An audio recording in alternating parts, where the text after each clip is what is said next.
Well, right, so we are now live. Right, hi everyone. We're just gone live a couple of minutes before our 1 o'clock event. We are just going to wait for the numbers to build up a little bit, and then we will get talking.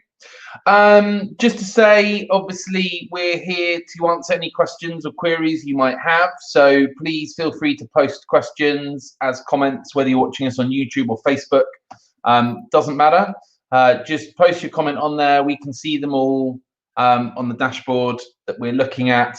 And obviously we can share any of those comments on screen, any of those comments and questions, and can try and address those for you. So do please send in any questions you might have.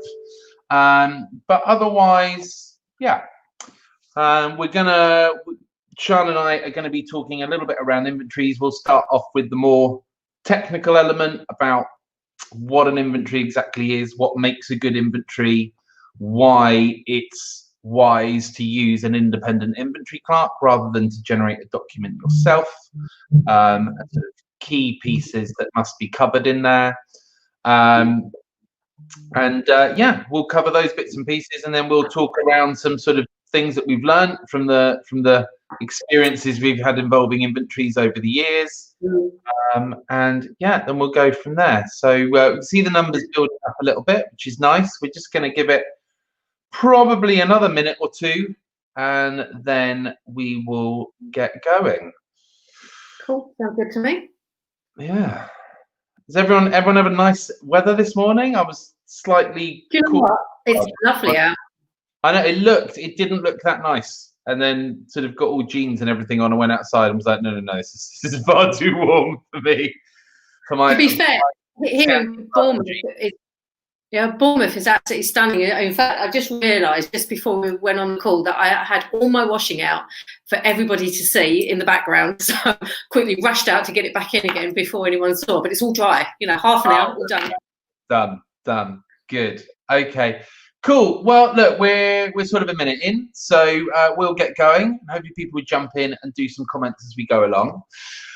So, hi everyone. Welcome to the latest piece by Agents Here to Help, where we're looking to really sort of inform and educate landlords and tenants in particular on this one about the importance of inventories when renting a property. I'm joined today by Sean, who from Inventory Base, who also is a very experienced inventory clerk. And so Sean is going to be sharing with us some gems of her knowledge, a little bit of backstory about how she got into being an inventory clerk. And yeah, we'll go through things. Like I said, hi Charlotte, thanks for joining us. Do please comment to say hi. Do please post your questions. We are watching them. We'll share them if they are relevant. So Sean, thanks for joining me today. Lovely, thanks. I'm really grateful for being here, and thank you for inviting me. Oh, absolutely welcome. So Sean, tell me a little bit first of all before we delve into Carla. Before we delve into the nitty-gritty of inventories itself, tell us a little bit about you. Your background, what you do, how you got into your line of work. So my background is completely different to what I do now. So for 21 years up until 2011, I was working in the prison service, and I worked my way up from for effectively a clerk, like a back office clerk, through to a governing governor. So basically, I worked in prisons for 21 years, and about 2011, there was an opportunity to take some voluntary redundancy, and I thought, well, what else can I do? What else do I enjoy doing? And I wanted to literally pivot my career at that point. Well, you made a very logical leap from working in the prison service to being an inventory clerk. Not logical from the point of view of the actual, maybe the role, but the understanding behind it, because I dealt with a lot of litigation, a lot of things around about evidence gathering, protocols, understanding standards. I worked a lot with Her Majesty's Inspectorate and also the Crown Prosecution Service. So my understanding of evidence is quite keen.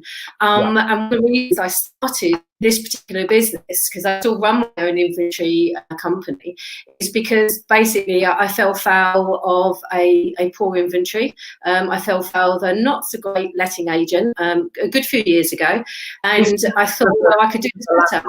Right, Sian? This was your experience as a landlord? As a landlord, yes, yeah.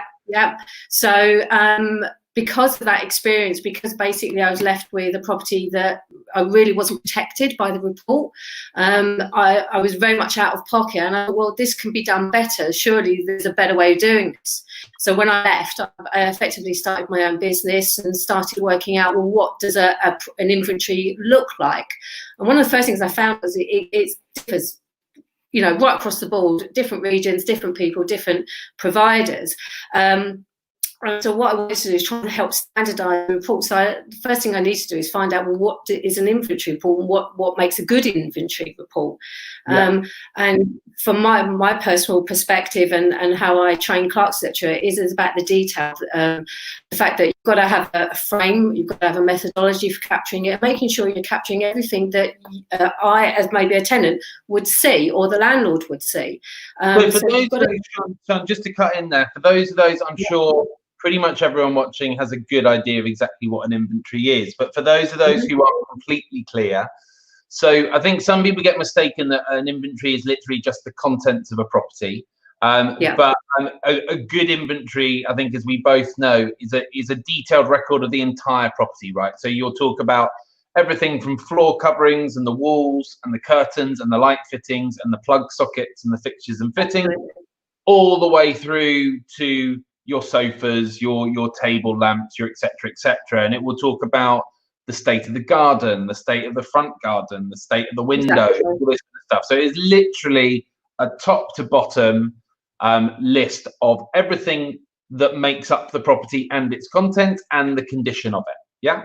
Yeah. And also like the surrounding areas and sometimes also the communal areas, especially if it's in blocks of flats that maybe the landlord has one or maybe two or more properties within that flat. There's still a bit of responsibility in the communal areas as well. So certainly from an inventory point of view, we're capturing everything that is basically like you said, the garden, the property edges, the garden, the front, the side, depending on the type of property it is, but also the communal areas as going in for flats, if it be on the communal level where you go into the property, or also surrounding the property, because we're also looking for health and safety hazards and issues and things like antisocial behaviour. So we're looking at all of that. So for us, it's about including everything that that we can see that the landlord effectively is responsible for. So they're responsible for the fabric of the property, for making sure it's safe, that it fulfills the criteria under fits of human habitation, and making, like you said, sure that all the contents are noted.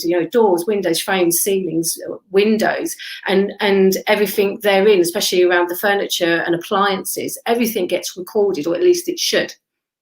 Cool. And then So we've covered like sort of what technically an inventory is. I mean, what do you think are the details that makes the difference between a poor inventory and a really good quality inventory?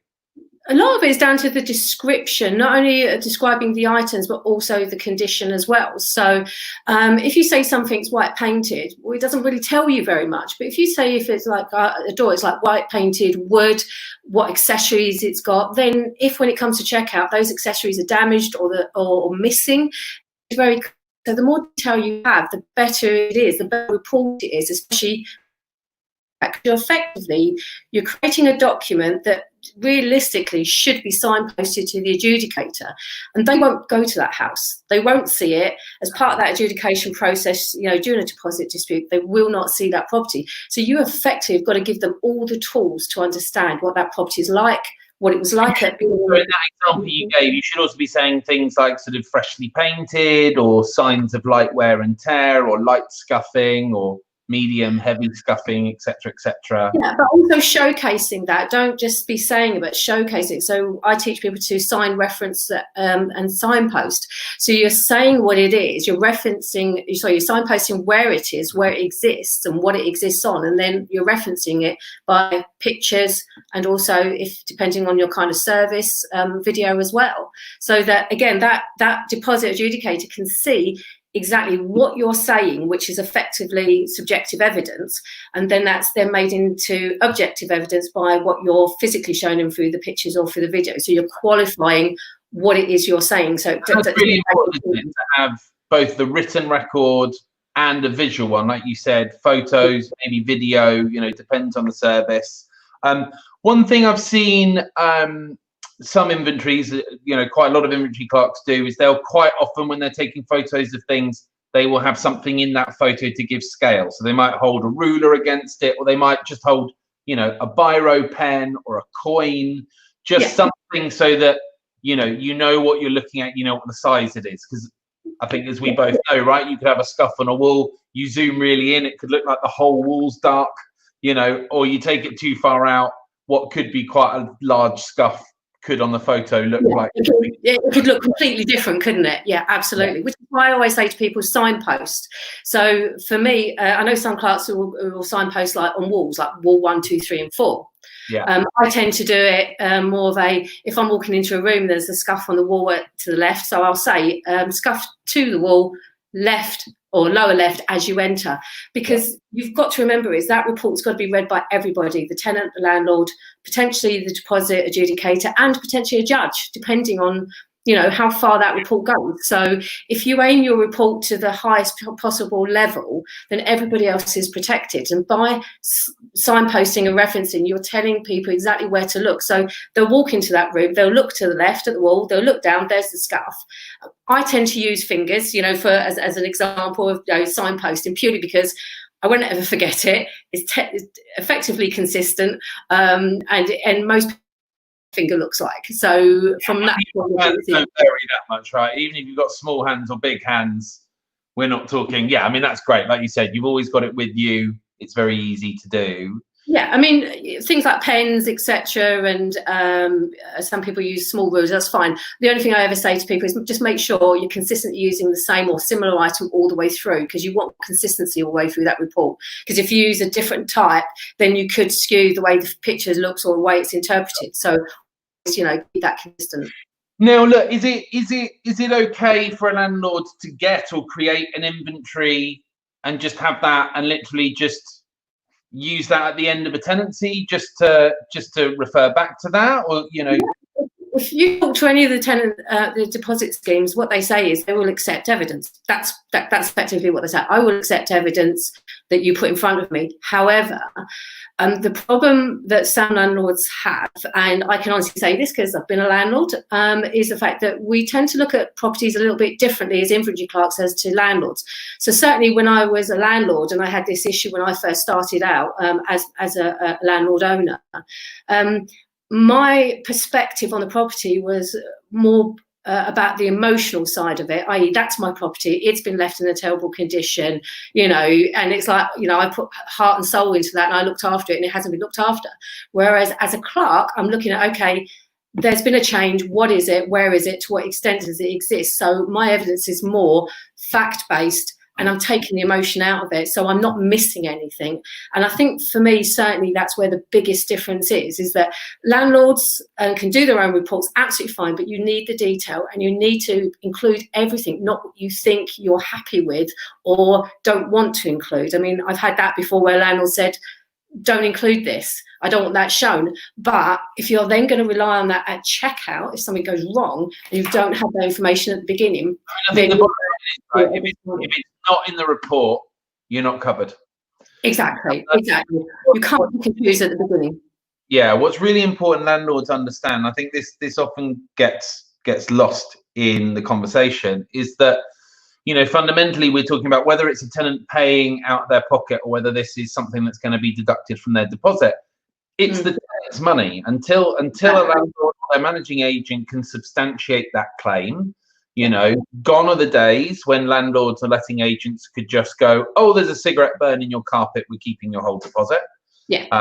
Thankfully, you know, those days are gone. And the onus is very much now on the landlords or the managing agents. You've got to substantiate your claim, right? I mean, you can try it without evidence. You can go to a tenant and say, oh, look, this wall's really badly scuffed, or this sofa's been damaged, I want 200 quid to sort it out. And of course, that tenant might just turn around and go, yeah, sure, I messed up, here's 200 quid.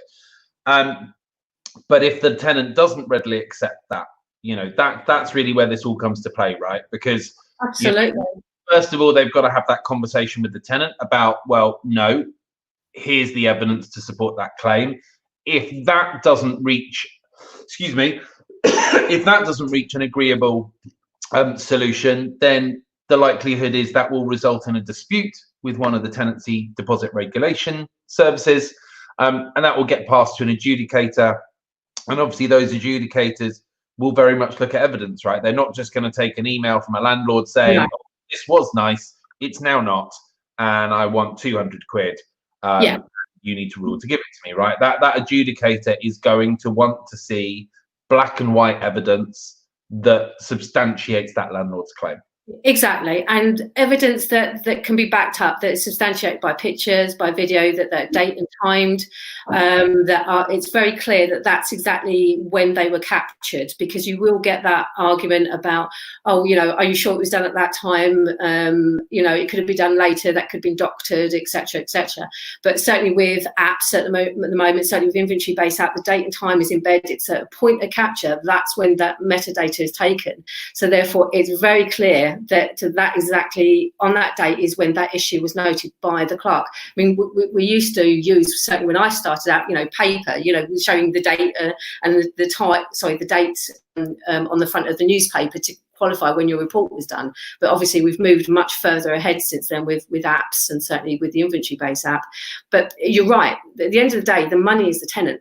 It belongs to the tenant, and that's it. So we, as landlords, you've got to, like you said, be able to evidence the fact that you've got a legitimate claim against that deposit. And if you can't do that, then of course you won't win it.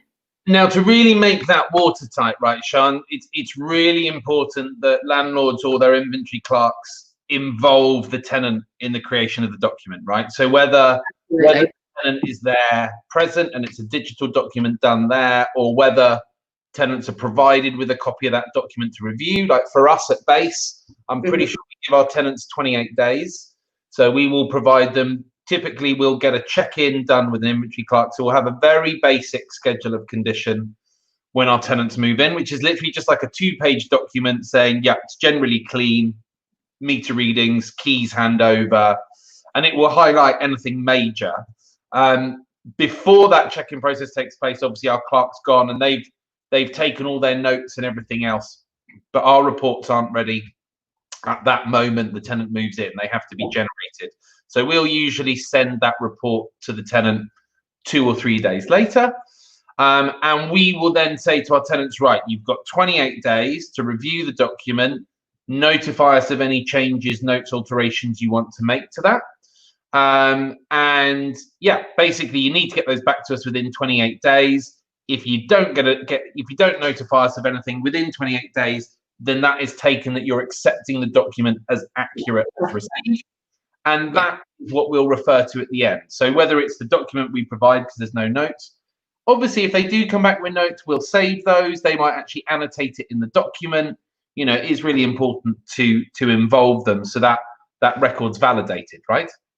Yeah, absolutely. And especially nowadays, again, with apps and inventory based, you can the tenants have a field, they have their own column where they can make notes, they can upload photographs, because at the end of the day, clerks are in a property for a certain amount of time. Tenants have got 7, 14, 28 days in order to look at the property, maybe, much more close scrutiny.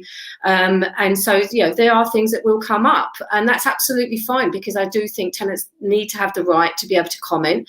Sometimes, and 9 times out of 10 in my experience, and certainly from the reports I've seen, is tenants do pick up on things that have already been picked up, but maybe they just look at it in different fields. But the main thing is they've been given that opportunity, because again, you've got to be looking at the end part of the process. So if you do have to go to dispute, then the landlord can clearly show, I gave the tenant every opportunity to say that there was a problem or highlight the problem, and now, at the end of the dispute, they're relying on something which, all the way through the tenancy, they haven't actually brought up, or they were given the vehicle to do that and they haven't done that. So it helps the landlord gather that evidence automatically and give a shared history of that report ready for the adjudicator. So, and that's again, isn't it? Hope for the best, prepare for the worst. Absolutely. Make sure you've got everything there. If you don't need it, fantastic. But if you do need it and you don't have it, big trouble. And I think, personally, I feel the value of inventories are massively undervalued in the process. I mean, when you think about it, I mean, from our experience, I would say the average inventory comes in probably somewhere around £150, something like that. And when you actually think the level of cover you get for that, I mean, when I think, our average property, we tend to deal in a sort of middle market in London, which is sort of typically the equivalent of prime market pretty much anywhere else in the country. I think our average rent is somewhere around sort of £2,200. I mean, tenants can cause a few £100s worth of damage. They can cause literally thousands of pounds worth of damage. And we're going to touch on this later. We're going to talk about some stories, you and I, that we've had over the days. But yeah, I do think they're an insanely good value. We've got a good question from Deb here. I'm just going to bring this up. So, Deb, thanks for joining in. Do you need an inventory for an unfurnished property? Really good question. Yes, in a very short way of saying it, but yes, absolutely, because it doesn't matter whether it's furnished or unfurnished. The property still can be damaged, still can be not looked after. It can still be altered. Sometimes tenants will alter a property, mostly painting, decorating, maybe changing some tiles. I've seen one tenant actually change a whole bathroom suite. It actually looked really good, but they didn't get permission. But if you didn't have an inventory, you know that it's changed. Because at the end of the day, you're just relying on someone's memory. Well, you can't give that memory to an adjudicator, but you can give them a report to show that things have changed. Now, they might be for the better, and I often see reports where the property's actually been given back in better order than what they got it in the first place, cleaner, tidier, been repainted, no scuff marks, etc. But equally, it can go the opposite way, and I've seen properties absolutely trashed, so badly damaged. One of them I came across, it was so bad. I think it cost the landlord something up to about £20,000 in order to rectify it. It was a big property, but it was a lot of damage, a lot of issues. But because they had that detailed inventory, it was so evident, so clear of what had occurred, i.e. from when the tenancy started, when the report was done to when the checkout was done. It was basically, there wasn't even an argument to be had, because there was just no way that a tenant could actually say, well, it wasn't me. It just couldn't happen. So from that point of view, you're taking out a lot of emotion from this particular process, and also the argument, because if you've got very clear factual evidence, and that's done by a third party, so I don't have a vested interest in your property, I just have an interest in the property, i.e. doing it properly, providing a good report. Therefore, the adjudicator is more likely to rely on that, because they're looking at balance of evidence. They're looking at balance of probability. Was that property like that? Well, yes, because there's a report. Was it like this at the end of the tenancy? Yes, because there's a report. Yeah, so I think that, so Deb, just in summary to your question, yes, you do need an inventory for an unfurnished property. As we touched on earlier, it's about, an inventory is about protecting the fabric of the building, not just the content. So yes, an inventory will also protect furnishings, but your floorings, your wall coverings, your fixtures and fittings, as Sian said, those could be altered for the worse or for the better. I've seen properties where doors are missing, kitchens are missing, bathrooms are missing. I've actually saw one myself personally where the tenants has actually dug through the wall to try to pull out the copper piping. Now, that's one of the ones I've seen, but it happens. And the thing is, because we had that original report, and the reports that we do, my company does, and I also teach clerks to do, is always have an overview of the room. Some people have 2 pictures, sometimes 4. But by having that, you're giving context to the adjudicator, or potentially, like I said, the judge, so that they can clearly see this is the condition of the room. And then you go into the granular detail, the fixtures, fittings, skirting, etc. But when it comes to checkout, and you do that exact same picture again, and you can really see the differences and the changes, again, you couldn't do that if you just cast it to memory. I think an important part of it as well is I think what some landlords, less so managing agents, I think pretty much all managing agents know they've just got to have these in place to do their job and deliver the service to their landlords. But I think one of the mistakes private landlords make is they'll look at who they're putting in the property and they'll go, they'll be fine. you know, they're nice, or they're a family. My friend, my family, I know them for years. You know, they've got a really good job, or, you know, whatever it is. And I think the important thing to learn is, you know, from my experience, you know, I've been a letting agent now for 20 years. There is no rhyme or reason. You know, I've seen students who are in their first home return a property like it was a palace. And I've had people with high six-figure salaries return their place like an absolute sty, and vice versa. Yeah, me too. For me, a story that really underpins sort of the value of Inventories, and we chatted about this the other day, is, you know, we've actually the biggest landlord we actually have, he's been a landlord for over 30 years, big portfolio landlord, really professional landlord as well, though, builds a lot of his own property, but it is all done way above the standard spec. You know, he does fantastic maintenance. He usually repaints his properties for every single tenancy he puts in there, way above and beyond what most landlords would do. Now, he has a house down the road from us in Spitalfields that we've looked after for probably about 15 years now. And he came to us, this was probably about 5-6 years ago. I've not looked at the record. But basically, he has a business partner. His business partner approached him and was like, oh, look, my son is going to be going to the arts college up the road. I'd like my son to live there with 3 of the mates he's doing the college with, you know. So he came to us and was like, look, guys, don't need you to find tenants for me this time. We're just going to pop these guys in it. And so I started having a chat with him, and I was like, oh, okay, that's cool. I was like, you know, what are you doing about a tenancy agreement? Do you want us to do a tenancy agreement? No, we're not going to worry about a tenancy agreement, which was initially worrying. And then it was like, okay, what are you doing about a deposit? Oh, we're not going to take a deposit, you know, because it's family and friends. And then, oh, what about an inventory? You know, we're not doing a tenancy agreement. We're not going to do an inventory. And, you know, thank God, my conversation with the landlord then was, look, no money, we're not going to charge you anything, but please let us do a tenancy agreement for you free of charge. We'll sort that out for you. We'll get everyone checked and on there.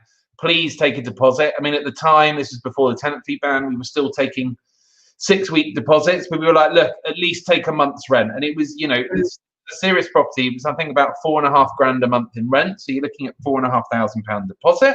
And in my mind, I'm thinking, that's fine. Our average deduction, I mean, if we take cleaning out of it, I think our average deduction at our agency is something like 150 quid a tenancy. So it's nothing.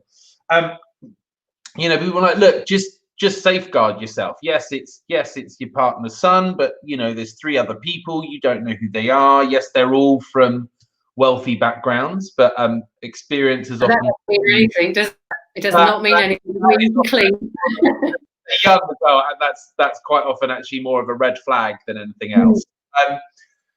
And thank God we did, because, you know, they all moved in there, you know, they signed and we got the inventory done and all that sort of stuff, and they moved in. And that landlord called me 3 months later, and you know, this is not an emotional guy, but he called me like audibly, nearly in tears, saying, you know, I've just been to the house and I don't know what to do.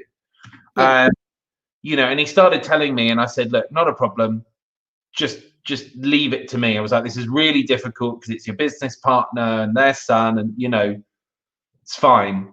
I'll talk to the tenants, I'll go down. And it was horrendous. You know, these guys had been lying in bed. I mean, all of our properties are strictly no smoking. These guys have been lying in bed, smoking cigarettes in bed. And then when they'd finished smoking their cigarette, they leant out of bed and they were stubbing the cigarette out on the brand new carpets that were put in just before we moved in.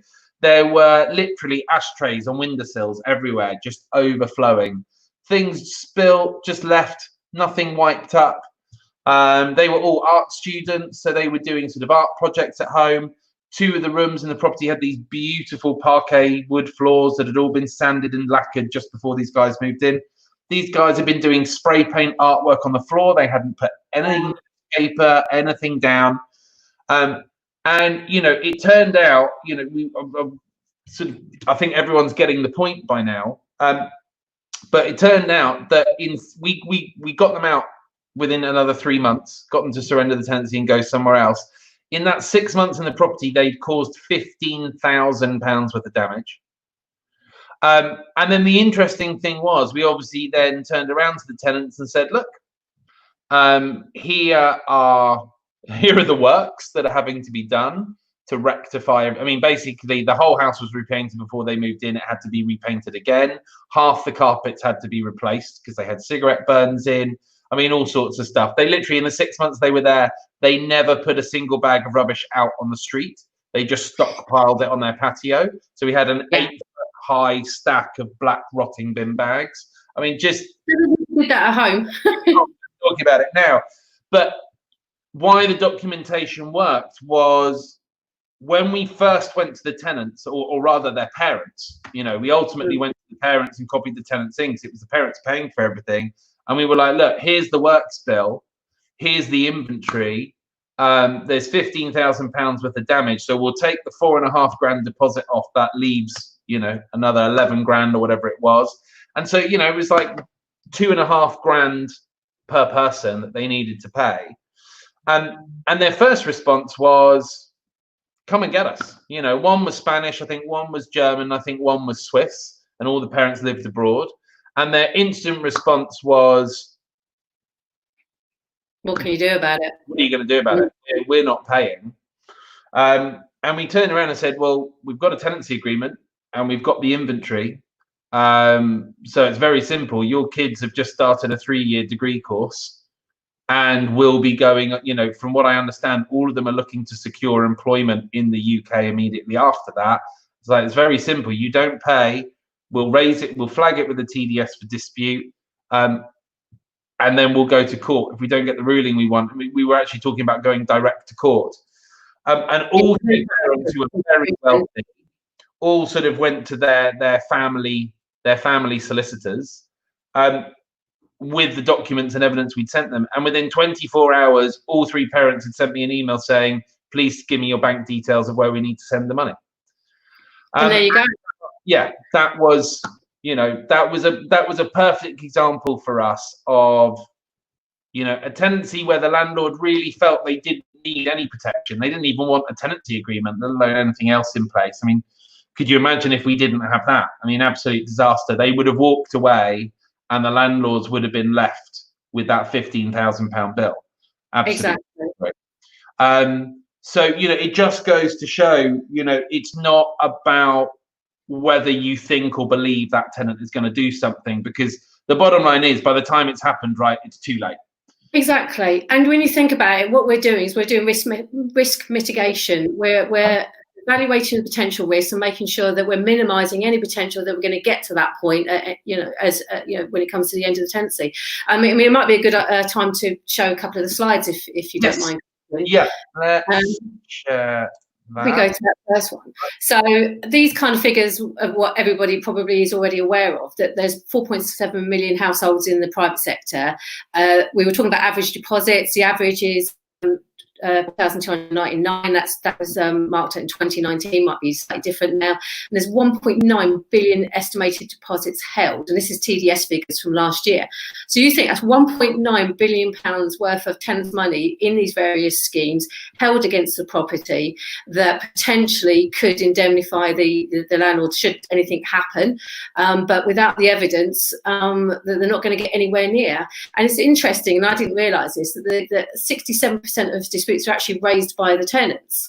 So again, if you haven't got that inventory and the tenant's basically saying, I didn't cause that, I didn't do that, you prove it, there's no way that the landlord's actually going to, again, get anywhere near that deposit legitimately, because they said they don't have that evidence. And as I think you pointed out earlier on, the main causes seem to be around damage and redecoration.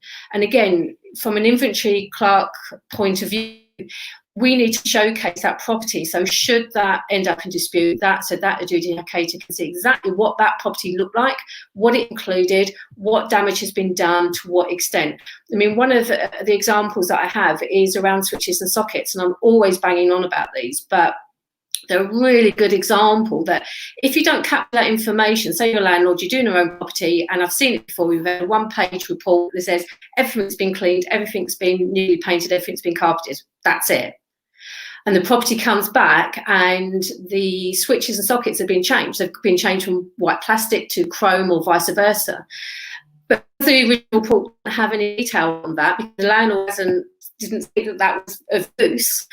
That one, they can't actually showcase the fact that these have changed. They also don't know who changed it, whether there's any permission given, also whether then it's now safe. And then the cost of having to put all those back and made safe is quite expensive. And now you've got EICR coming in as of the 1st of July, where all fixed wiring has to be certificated and made safe up to the current, I think it's 18th edition standards. Again, if you haven't got reports kind of like detailing that kind of information within the property, and you do have an issue along those lines, how are you going to prove that? Yeah. So it's very clear that reports are very much needed, and I think they do need to be compiled by independent inventory clerks, because as I've shown, I think if you show the other slide for that I've got there, Christian. Yeah. Hop across back over to that. Yeah. Next slide.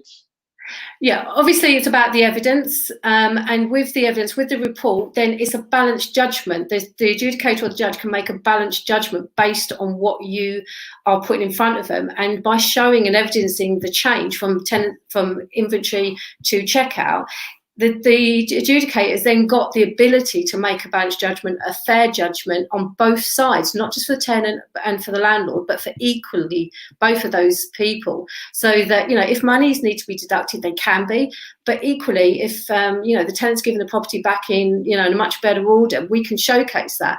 And a good inventory report will say that if a property's been given back in better order, it will say that. It won't just gloss over it. The report will say in cleaner condition, or repainted to a high standard, or an item maybe that was damaged initially when they took over tenancy is now fixed or replaced. And certainly if a tenant replaces, I don't know, a carpet or flooring or a bit of furniture, first thing we ask them is, did you have permission? Yes, I did. Okay, have you got anything to back that up? Yeah, I've got emails. Great, lovely. All part and parcel of the evidence.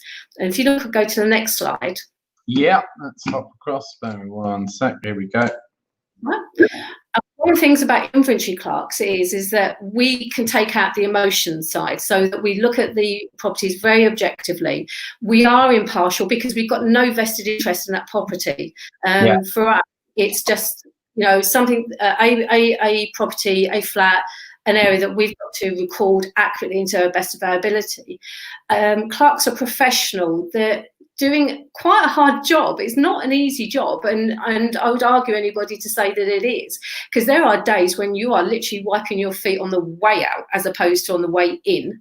I've personally caught fleas from a job, and I was not happy about it, and I think it was the first time one of my estate agents ever even heard me swear. I was not happy because it affected my car as well. We were professional. We got the job done. We sorted it out. We made sure the agent was aware so they could sort it out, so no one else walked into what we just walked at. But equally, we're diligent. And this is not just about recording the fabric of the property in the conditions, but we're also looking at smoke and carbon monoxide alarms, making sure that the right alarms are in the right place. Often we're finding heat sensors use as smoke alarms, and that's not what they're for. The fact that we record certificates, Legionella risk assessments, as of the 1st of July, the EICR, EPCs, the keys, whether there's keys in the windows or not. So we're very diligent about that. And I would argue that certainly, and I can say this as a landlord, when I first started out, I wouldn't have gone to that kind of detail because I would not have thought about it, whereas inventory clerks think about it.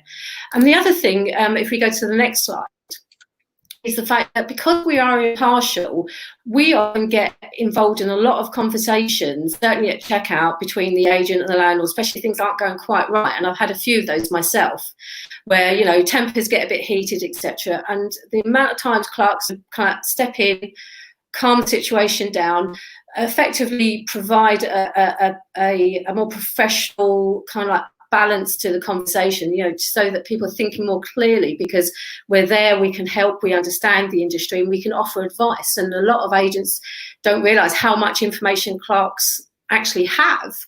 You know, the fact that, you know, we really do pay attention to the industry. We understand what's going on.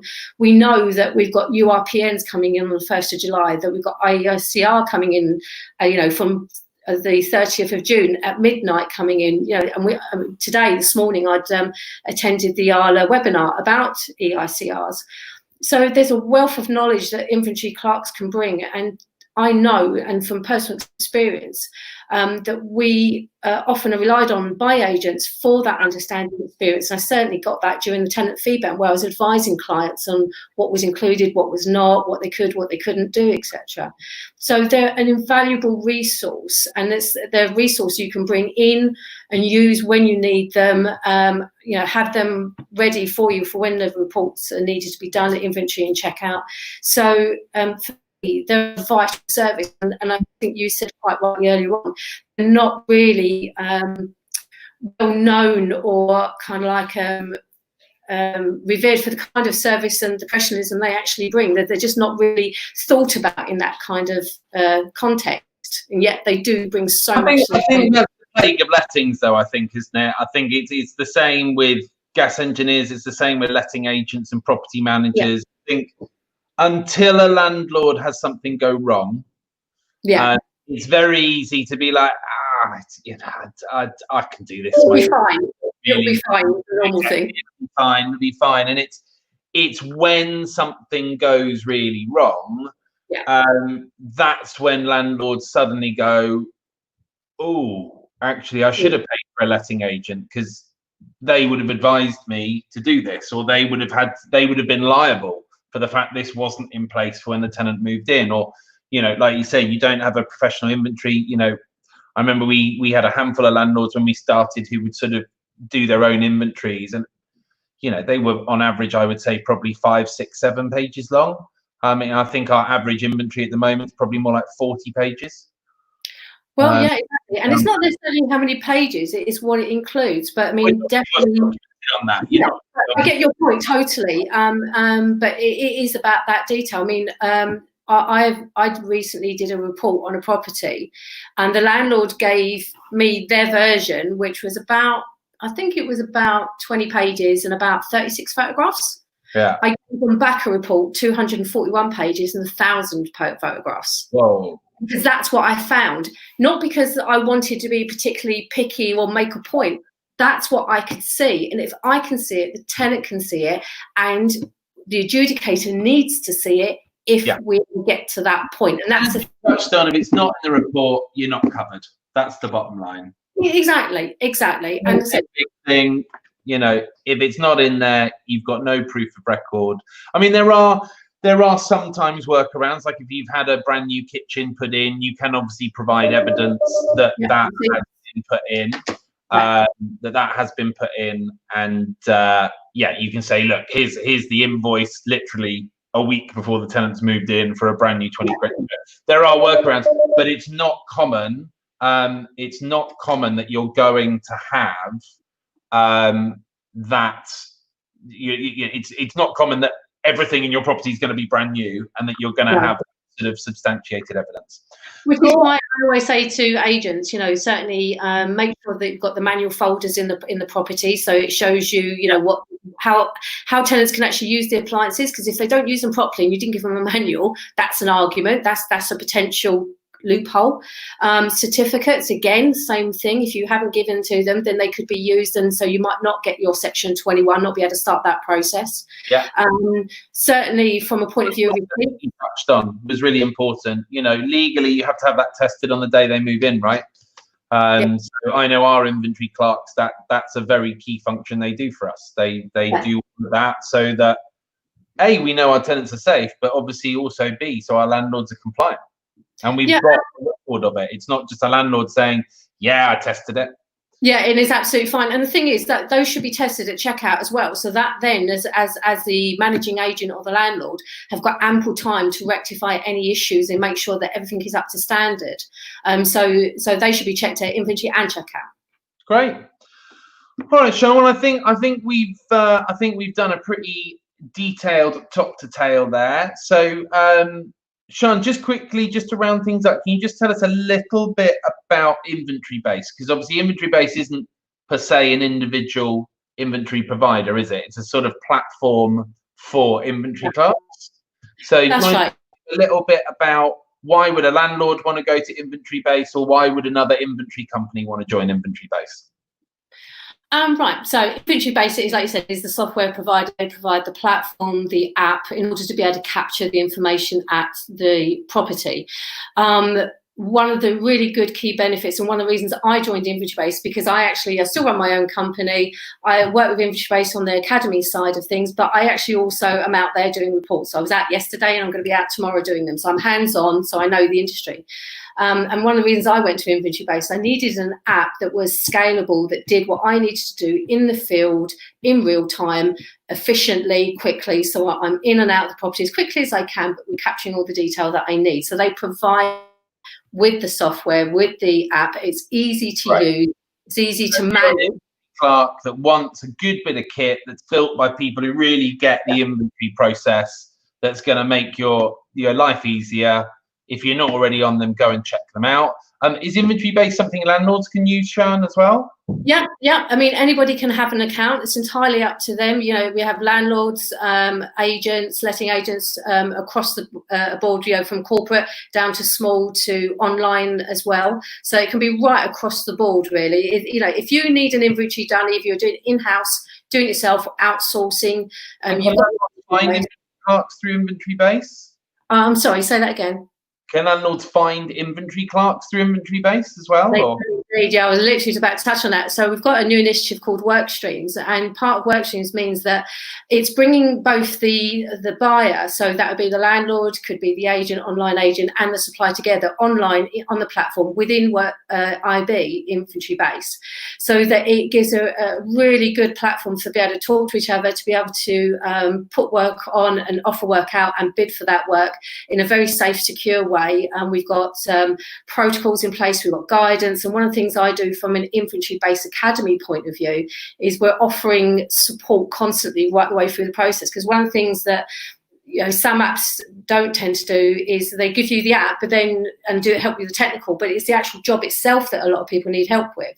So that's why we have academy. So we've trained over 500 clerks in the last year or so, and we do that by supporting them right the way through that, you know, the reporting process, understanding the industry, understanding legislation, and basically helping clerks, you know, up their standard, get to the quality and level that everybody, you know, from a landlord, from an agent point of view, want to get. So Inventory Base provides not just that, you know, the app, but all-in-one inventory service. Yeah, absolutely. And it's constantly evolving as well. You know, we're constantly looking at what can be done better, because you as an agent want certain things from the platform, clerks want something else, landlords, tenants as well, from functionality point of view, and clerks want something that they can use, rely on, and obviously get support with. Cool. So there we go. If you're an inventory clerk, if you're needing to sort of slightly reinvent your business, or maybe you already use a reporting software and you're not 100% blown away with it. I know Sean used a reporting thing before coming to Inventory Base and got very frustrated with a few because they just weren't right, didn't work the way inventory clerks need them to work. So yeah, if you're an inventory clerk, if you're a landlord looking for an inventory, either to do an inventory yourself, you could get it, or, you know, using the workflows thing, you can find yourself a clerk to do some work for you. Hopefully we've imparted some really helpful advice to you guys today. Only had a handful of questions today, but this video is going to be shared. Most people probably watch this as a playback. Do please still engage with the post. Do please comment, email us questions if there are things we haven't covered. If we get enough questions, we might do a second round, but otherwise Sean and I will keep an eye on these posts, and we'll try and respond as quickly as we can to any questions we have. But that's it for today, guys. That is our latest Agents Here to Help, all about why inventories are an essential part of letting out a property. Sean, thank you so much for your time today and for your knowledge. All right, you have a good rest of your week. And thanks, everyone. Enjoy the rest of your week. Have a good one. Take care. Bye. Bye.